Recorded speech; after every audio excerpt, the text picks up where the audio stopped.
सबको शुभोदय। मेरे प्यारे छात्रों, आज हम दो बैलों की कथा के बारे में जानकारी देंगे। कल हमने प्रेमचंद जी की परिचय देखे थे और उनके साहित्य से हमको क्या विशेष सूचना मिलती है और उनकी रचना किस विषय पर निर्भर होती है, इसके बारे में आपको जानकारी देते हैं। इस पाठ की ये शीर्षिका है दो बैलों की कथा। अत्यंत सुंदर और प्रेमचंद के एक प्रसिद्ध उपन्यास, नहीं प्रेमचंद जी के प्रसिद्ध कहानी है। इस कहानी के द्वारा प्रेमचंद जी ने हमको ये सिखा रहे हैं कि आज की समाज में काम करने वाले मजदूरों की स्थिति कैसी है, कितना दयाहीन है, इसके बारे में हमको विशेष जानकारी देती है। पहले से पाठ का प्रवेश करेंगे। प्रेमचंद जी का पहला विचार है, जानवरों में हम सबसे बुद्धिहीन जानवर गधे को कहते हैं। और ऐसी उपाधि उसको मिल चुकी है क्योंकि उनका काम पर और उसका वर्तन देखते हैं हम, जो करने की काम पर उसे ऐसे उपाधि दी गई है और बहुत लोगों ने इसे पहला दर्जे में बेवकूफ़ समझते हैं। जैसे कुछ भी काम करो, कुछ भी करो, आपको ए गधे ये बार बार बोलते रहता है। इसलिए हमको समझ में आता है कि गधे को विशेष स्थान नहीं समाज में है या नहीं।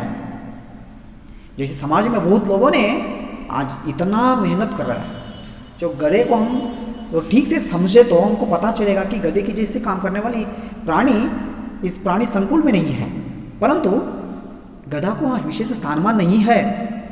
जो गलती होगी उसे हम गधा कहते हैं, इसलिए उसे पहले दर्जे में बेवकूफ़ कहना जाता है, उसे हम गधे कहते हैं। वैसे सचमुच से वो बेवकूफ़ है क्योंकि उनका सीधापन और निरापन और सहिष्णुता, जो कुछ भी उनके साथ अन्याय हो वो सबको सहिष्णुता कर लेते हैं, इसलिए गधा को हम बेवकूफ़ ही बोलते हैं। ऐसे देखें तो बहुत जानवर हमारे समाज में बहुत जानवर है और कभी कभी उनको भी क्रोध आ जाती है। जैसे हम कुत्ते के सामने जाके जो हम कहानियाँ सुनाते हैं और कुत्ते को हम पत्थर से मारे तो क्या करेंगे, कुत्ते हमारे साथ साथ वो भी दौड़ने की शुरू करता है, हमको जो घायल कर देता है। वैसे ही हर प्राणियों में जैसे क्रोध आ जाती है, जैसे गधे में अब तक हम क्रोध हुआ उनका चेहरा भी अब तक नहीं देखे हम। जो सड़ी हुई घास भी उनके सामने डाल दे तो भी वो खा लेता है। उनकी चेहरे की जैसे एक्सप्रेशन बोलते हैं वो अभी तक नहीं देती है गधे, इसलिए ऐसे एक्सप्रेशन नहीं होती है उसे हम गधे कहते हैं। जो आप भी जो कुछ भी आपके साथ कोई आपके दोस्त आपके घर में कोई बोले एक्सप्रेशन दीजिए, नहीं दिए तो आपको भी गधे समझ लेंगे। वैसे गधे के बारे में देखते हैं और कभी उनका भावन और असंतोष को प्रकट नहीं करता, वैसे हम उसे गधे बोलते हैं। वैसे पुरातन काल में ऋषि मुनियों वैसे थे, उनका जो भाव नहीं था और किसी के साथ बात नहीं करते थे। हाँ, झाड़ी जंगल में रहते थे, किसी पहाड़ पर बैठ के तपस्या करते थे। और प्रेमचंद ने बोल रहा है ऐसे महान तपस्वियों और ऋषि मुनियों भी गधे की जैसे हैं। क्यों समझते हैं ऋषि मुनियों को भी गधे क्यों कहते हैं? क्योंकि गधे की चेहरा पर जैसे भाव नहीं व्यक्त होता है, जैसे ऋषि मुनियों भी भाव व्यक्त नहीं करते हैं। वो कभी एक जगह पर बैठे तो साल साल भर तपस्या करते हैं और किसी आदमी के साथ नहीं मिलते हैं, मिलजुल कर नहीं रहते हैं। ऐसे देखे तो हमको समाज में जैसे सबके साथ मिलजुल कर संतोष से उनका भावनाओं को व्यक्त करने वालों को हम मनुष्य बोलते हैं, मानव बोलते हैं। जैसे हमारी चेहरे में हमारे भावनाओं में जो किसी को हमारे भावना व्यक्त नहीं होती है तो हमको भी समझ लेंगे कि गधे की जैसे हो। जो काम करने में गधे तो बड़े हैं, और गधा और घोड़ा में बहुत फर्क है। जो गधा बहुत मेहनत करता है, बहुत काम करता है, कुछ भी उनके पीठ पर ला दे वो ले जाता है और काम करता है। वैसे घोड़ा केवल राजकुमारों को उनके पर बैठ के राजकुमार सवार करते हैं, वो गधा नहीं क्या है, घोड़ा है। जैसे आज समाज में मेहनत करने वाले, काम करने वाले और सामान लादने वाले प्रमुखता नहीं है, सिर्फ किसी को एक लोग बैठकर जाने वाले को प्रमुखता है। इसलिए आज तो भी हम गधा को इतना नीच स्थान दिया है। ओके, ऐसे इसे एक बार कನ್ನಡ में देखेंगे ಮಕ್ಕಳೇ।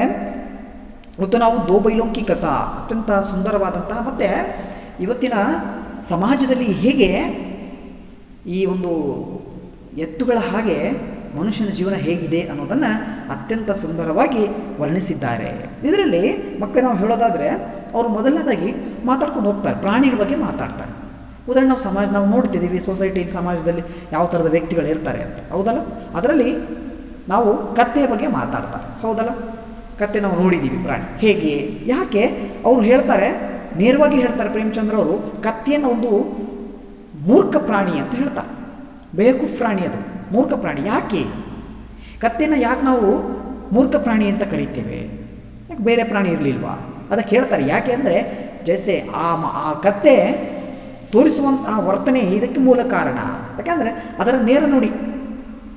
ಉದಾಹರಣೆ ನಾವು ಎಲ್ಲೋ ಒಂದು ಕಾರ್ಯಕ್ರಮ ನಡೀತಿರ್ತದೆ, ಯಾರೋ ಒಬ್ಬ ಕಿರ್ಚ್ಬಿಡ್ತಾನೆ, ನಾವು ತಕ್ಷಣ ಹೇಳ್ತೇವೆ ಏಯ್ ಒಳ್ಳೆ ಕತ್ತೆ ಕಿರಿಸ್ತೀಯಲ್ಲೋ ಅಂತಾರೆ. ಯಾಕೆ ಹಿಂಗೆ ಹೇಳ್ತಾರೆ ಹೇಳಿ? ಅಂದರೆ ಆ ಸಮಾರಂಭ ನಡೀತಿರುವಂಥದ್ದು ಕೂಡ ಅದಕ್ಕೆ ಗೊತ್ತಾಗೋದಿಲ್ಲ, ಅಲ್ಲೇ ನಡೀತಾ ಇದೆ, ನಾನು ಹೇಗಿರಬೇಕು ಅಂದರೆ ಅದರ ನೇರ ನುಡಿ ಸೀದಾಪನ್. ಅದು ನೇರವಾಗಿ ಅದು ಯಾವುದನ್ನೂ ಯೋಚಿಸದೆ ತನ್ನ ವರ್ತನೆ ತೋರಿಸ್ಬಿಡುತ್ತದೆ. ಹಾಗಾಗಿ ನಾವು ಅದನ್ನು ಕತ್ತೆ ಅಂತ ಹೇಳಿ ಕರಿತೇವೆ, ಮೂರ್ಖ ಪ್ರಾಣಿ ಅಂತ ಕರಿತೇವೆ. ಹಾಗೆ ನಾವು ಸಮಾಜದಲ್ಲಿ ನೋಡ್ತಾ ಹೋದಾಗ ಇಂಥ ತುಂಬ ಪ್ರಾಣಿಗಳನ್ನು ನೋಡಿದ್ದೀವಿ ನಾವು, ಹೌದಲ್ಲ. ಅವ್ರು ಹೇಳ್ತಾರೆ ಕುತ್ತೆ ಬಿ ಜೈಸೆ ಉಂಕಾ ಕ್ರೋಧ ವ್ಯಕ್ತ ಕರ್ತಾ, ನಾಯಿ, ಹೌದಲ್ಲ, ಸಾಕು ಪ್ರಾಣಿ ನಮ್ಮ ಮನೆಗಳಲ್ಲಿ ಸಾಕ್ತೇವೆ, ಹೌದಲ್ಲ. ಅದಕ್ಕೆ ಮುದ್ದಾದ ಹೆಸರನ್ನು ಕೂಡ ಇಡ್ತೇವೆ ಪ್ರಾಣಿಗಳಿಗೆ, ಹೌದಲ್ಲ. ಮನೆಯಲ್ಲಿರೋ ನಾಯಿಗೆ ನೋಡೋಣ, ಬೀದಿ ನಾಯಿ ಒಂದ್ಸಲ ಕಲ್ಲು ತಗೊಂಡು ಹೊಡೀರಿ ನೋಡೋಣ, ಅದರ ವರ್ತನೆ ಹೇಗಿರ್ತದೆ ತೋರಿಸುತ್ತದು. ಏನು ತೋರಿಸುತ್ತದೆ? ಹೆಂಗೆ ವ್ಯಕ್ತಪಡಿಸ್ತದದು, ಅಟ್ಟಿಸ್ಕೊಂಬರುತ್ತೆ ನಮಗೆ, ಹೌದಲ್ಲ. ಎಲ್ಲರಿಗೂ ನೀನು ನೋಡ್ತೀವಿ ಎಲ್ಲರಿಗೂ ಅದು ಓಡಿಸ್ಕೊಂಬರುತ್ತೆ. ಕಾರಣ ಏನು ಅಂದರೆ ಆ ಪ್ರಾಣಿಗಳಿಗೂ ಸಹ ಸಿಟ್ಟು ಬರ್ತದೆ, ಕ್ರೋಧ ಬರ್ತದೆ. ಅದೇ ಥರ ಹಸುವಾಗಿರಲಿ, ಹಸು ಅಷ್ಟೇ ಹಾಲು ಕರೀಲಿಕ್ಕೆ ಹೋದಾಗ ಒಂದೊಂದ್ಸಲ ಜಾಡ್ಸ್ ಹೊದಿತದೆ, ಮೋಸ್ಟ್ಲಿ ತುಂಬ ಜನ ನಾವೆಲ್ಲ ಹೊಡೆತ ತಿಂದಿದ್ದೀವಿ, ಹೌದಲ್ಲ. ನಾಯಿ ಎದುರು ಕಚ್ಕೊಂಡಿದ್ದೀವಿ, ನಾವು ಹೊಡೆತನೂ ತಿಂದಿದ್ದೀವಿ. ಅಂದರೆ ಬೇರೆ ಪ್ರಾಣಿಗಳು ಸಹ ಏನು ಮಾಡ್ತವೆ, ತಮ್ಮ ಸಿಟ್ಟನ್ನು ವ್ಯಕ್ತಪಡಿಸ್ತವೆ. ಆದರೆ ಕತ್ತೆಗೆ ಹೋಲಿಸಿದರೆ ಆ ಪ್ರಾಣಿಗಳು ಎಷ್ಟು ಉತ್ತಮ. ಕತ್ತೆ ಯಾವತ್ತೂ ಕೂಡ ತನ್ನ ಕ್ರೋಧವನ್ನು, ಸಿಟ್ಟನ್ನು ವ್ಯಕ್ತಪಡಿಸೋದಿಲ್ಲ. ಹೀಗೆ ನೋಡ್ತಾ ಹೋದಾಗ ನಾವು ಅನೇಕ ಪ್ರಾಣಿಗಳು ನೋಡ್ತಾ ಹೋದಾಗ ಯಾಕೆ ಕತ್ತೆಗೆ ಈ ಒಂದು ಸ್ಥಾನಮಾನ ಸಿಕ್ತು ಅಂತಂದರೆ, ಅದರ ಮುಂದೆ ಕೊಳ್ತಿರುವಂತಹ ಒಣಗಿರುವಂಥ ಏನೋ ಒಂದು ವಸ್ತು, ಹುಲ್ಲನ್ನು ಹಾಕಿದರೂ ಸಹ ತಿಂದ್ಬಿಡ್ತದೆ, ಪೇಪರ್ ಹಾಕಿದರೂ ತಿಂದ್ಬಿಡ್ತದೆ, ಪ್ಲಾಸ್ಟಿಕ್ ಹಾಕಿದರೂ ತಿಂದ್ಬಿಡ್ತದೆ, ಏನೂ ನೋಡೋದಿಲ್ಲ. ಈ ಥರ ತಿನ್ನುತ್ತೆ. ಅದಕ್ಕೋಸ್ಕರ ಅದನ್ನು ಮೂರ್ಖ ಪ್ರಾಣಿ ಅಂತ ಕರಿಬೋದೇನೋ ಗೊತ್ತಿಲ್ಲ. ಜೊತೆಗೆ ಸಡೆ ಹುಯಿ ಘಾಸ್, ಕೊಳ್ತಿರುವಂತಹ ಹುಲ್ಲನ್ನು ಹಾಕಿದರೂ ಸಹ ಅದು ಹಾಗೆ ತಿಂದ್ಬಿಡ್ತದೆ. ಅದು ತನ್ನ ಭಾವನೆಯನ್ನು ವ್ಯಕ್ತಪಡಿಸೋದಿಲ್ಲ. ಬೇರೆ ಪ್ರಾಣಿಗಳು ನೋಡಿದ್ದೀವಿ ನಾವು, ತಿನ್ನಲ್ಲ ಅಂತ ಮಕ ತಿರ್ಸ್ಕೊತಾವೆ, ಬಟ್ ಕತ್ತೆ ಹಾಗಲ್ಲ, ತಿಂದ್ಬಿಡ್ತದೆ ಅದನ್ನು. ಹಾಗಾಗಿ ಅದಕ್ಕೆ ಕತ್ತೆ ಅಂತ ಹೇಳಿ ಹೇಳ್ತೇವೆ ನಾವು. ಅಂದರೆ ಐಸೆ ಸಮಾಜ ಮೇ ಹಮ್ ದೇಖಿತೋ ಜೈಸೆ ಋಷಿಮುನಿಯೋ ಕಿ ದ್ವಾರ, ನಾವು ಸಮಾಜದಲ್ಲಿ ಈತ ನೋಡ್ತಾ ಹೋದಾಗ ನಾವು ಪ್ರೇಮಚಂದ್ರ ಹೇಳ್ತಾರೆ ಋಷಿಮುನಿಗಳು ಸಹ ಈ ಥರದ ಒಂದು ಭಾವನೆ ಉಳ್ಳವರು. ಯಾಕೆ ಸರ್, ಇವತ್ತು ನಮ್ಮ ದೇಶದ ಒಂದು ಸಂಸ್ಕೃತಿ ಉಳಿಬೇಕಾದ್ರೆ ಅದಕ್ಕೆ ಋಷಿಮುನಿಗಳ ಒಂದು ಕೊಡುಗೆಯೂ ಕೂಡ ಇದೆ. ಆದರೆ ಇಲ್ಲಿ ನಾವು ತಪ್ಪಾಗಿ ಅದನ್ನು ಗ್ರಹಿಸ್ಕೋಬಾರ್ದು. ಋಷಿಮುನಿಗಳು ಯಾಕೆ ಹೋಲಿಸಿದ್ದಾರೆ ಅಂದರೆ, ಅವರು ಕೂಡ ಅಷ್ಟೇ ತಮ್ಮ ಭಾವನೆಯನ್ನು ವ್ಯಕ್ತಪಡಿಸದೆ ಯಾವುದೋ ಒಂದು ಕಾಡಿನಲ್ಲಿ ಬೆಟ್ಟಗುಡ್ಡ ಪ್ರದೇಶಗಳಲ್ಲಿ ಕೂತ್ಕೊಂಡು ತಪಸ್ಸು ಮಾಡ್ತಾ ಇದ್ರು. ಹಾಗಾಗಿ ಅವರಿರೋದು ಇವರಿರೋದು ಒಂದೇ, ಹೌದಲ್ಲ. ಆದರೆ ನಾವು ಕತ್ತೆಗೆ ಅದನ್ನು ಹೋಲಿಸಿದರೆ ಅದು ಸಹಿಷ್ಣುತಾ ಪ್ರಾಣಿ, ಎಲ್ಲವನ್ನೂ ಸಹಿಸ್ಕೊಳ್ತದೆ. ತಾನು ಕೊಡುವಂತಹ ಏನೇ ಕಷ್ಟಗಳನ್ನು ಕೊಟ್ಟರು, ಶಿಕ್ಷೆಗಳನ್ನು ಕೊಟ್ಟರು ಸಹಿಸ್ಕೊಳ್ತದೆ. ಆದರೆ ಕೆಲಸ ಮಾಡೋದರಲ್ಲಿ ಕತ್ತೆಗೆ ಹೋಲಿಕೆಗೆ ಮತ್ತೊಂದು ಪ್ರಾಣಿ ಇಲ್ಲ. ಯಾಕೆಂದ್ರೆ ಗೊತ್ತಿದೆ, ನಮ್ಮ ತಂದೆ ತಾಯಿ ಹೇಳ್ತಾ ಇರ್ತಾರೆ, ನಾನು ಕತ್ತೆ ಥರ ದುಡಿದೆ, ನನಗೆ ಬೆಲೆ ಸಿಗಲಿಲ್ಲ. ಅಂದರೆ ಕತ್ತೆ ಥರ ದುಡಿದೆ ಅಂದ್ರೇನು, ತುಂಬ ಶ್ರಮಪಟ್ಟು ದುಡಿದೆ, ನಾನು ಕಷ್ಟಪಟ್ಟೆ, ಆದರೆ ನನ್ನ ಶ್ರಮಕ್ಕೆ ಬೆಲೆ ನನಗೆ ಸಿಗಲಿಲ್ಲ ಅಂತ ಹೇಳ್ತಾರೆ. ಹಾಗಾಗಿ ನಮ್ಮ ತಂದೆನ ನಾವು ಅಪ್ಪ ನೀನು ಒಂಥರ ಕತ್ತೆ ಇದ್ದಂಗೆ ಅಂದರೆ ತುಂಬ ಬೇಜಾರಾಗ್ತಾರೆ. ಯಾಕೆ ಹೇಳಿ, ನಾವು ಇಲ್ಲಿ ಪ್ರಪಂಚ ಸಮಾಜದಲ್ಲಿ ಕತ್ತೆನ ಯಾವುದಕ್ಕೆ ಹೋಲಿಸ್ತಿದ್ದೀವಿ ನಾವು ಅಂತಂದರೆ ಅತ್ಯಂತ ಕೆಳ ಸ್ಥಾನದಲ್ಲಿ ಅದನ್ನು ನಾವು ಹೋಲಿಕೆ ಮಾಡ್ತಾ ಇದ್ದೀವಿ. ಹಾಗಾಗಿ ಆ ಕತ್ತೆ ಯಾವುದು ತನ್ನ ಭಾವನೆಯನ್ನು ವ್ಯಕ್ತಪಡಿಸೋದಿಲ್ಲ. ಹಾಗಾಗಿ ಅದನ್ನು ಬೇವಕೂಫು ಪ್ರಾಣಿ ಅಂತಲೂ ಕೂಡ ಕರೀತಾರೆ. ಇದು ನಮ್ಮ ಸಮಾಜದಲ್ಲಿ ನೇರ ನುಡಿಗೆ ಯಾರೂ ಸಹ ಸ್ಪಂದಿಸೋದಿಲ್ಲ. ನೇರವಾಗಿ ಮಾತಾಡೋದ್ಕೊಂಡ್ರೆ ಯಾರಿಗೂ ಆಗೋದಿಲ್ಲ. ನೇರವಾಗಿ ವಿರೋಧಿಸೋರನ್ನ ಎಲ್ಲರೂ ವಿರೋಧಿಸ್ತಾರೆ, ನೇರವಾಗಿ ಖಂಡಿಸೋರನ್ನ ಅವ್ರನ್ನೂ ಜಗತ್ತು ಖಂಡಿಸುತ್ತೆ, ಹೌದಲ್ಲ. ಅಂದರೆ ನಿಜವಾಗಿಯೂ ನೇರವಾಗಿ ನೇರ ನುಡಿಯಲ್ಲಿ ಮಾತಾಡುವಂಥವ್ರು ಉತ್ತಮ ಈ ಸಮಾಜಕ್ಕೆ. ಯಾಕಂದರೆ ನಮಗೆ ದುಶ್ಮನ್ ಕಹಾ ಹೈ ಅಂದರೆ ಬಗಲ್ ಮೇ ಹೈ ಅಂದಂಗೆ ಆಗಬಾರ್ದು. ಶತ್ರುಗಳೆಲ್ಲಿದ್ದಾರೆ, ನಮ್ಮ ಬೆನ್ನ ಹಿಂದೆ ಇದ್ದಾರೆ, ಗೊತ್ತಿಲ್ಲ, ಅವರೇ ಮೋಸ ಮಾಡ್ಬೋದು ನಮಗೆ. ಹಾಗಾಗಿ ಕತ್ತೆಗೆ ಹೋಲಿಸಿದರೆ ಪ್ರಾಣಿ, ಬೇರೆ ಮನುಷ್ಯನಿಗೆ ಹೋಲಿಸಿದರೆ ಕತ್ತೆ ಎಷ್ಟು ಉತ್ತಮ ಅಂತ ಅನಿಸುತ್ತೆ ನನಗೆ ಪ್ರಕಾರ. ಹೀಗೆ ನೋಡ್ತಾ ಹೋದಾಗ ಇವತ್ತು ನೋಡ್ತಾ ಇದ್ದೀವಿ, ಗರೀಬಿ ಕಾಮ್ ನಹೀ ಕರ್ತೆ, ಬಡವರು ಇವತ್ತು ಅನೇಕ ಕೆಲಸಗಳನ್ನು ಮಾಡ್ತಾರೆ, ಶ್ರಮವನ್ನು ಪಡ್ತಾರೆ, ತಮ್ಮ ದುಡಿಮೆಯನ್ನು ಮಾಡ್ತಾರೆ. ಅವರಿಗೆ ಬೇರೆ ಶ್ರೀಮಂತರ ಹಾಗೆ ಶರಾಬ್ ಪೀನೆ ಕಿ ಹಿಮ್ಮತ್ ಭಿ ನಹಿ ಅವ್ರ ಉತ್ಕ ತಾಕತ್ ಭಿ ನಹಿ ಹೈ.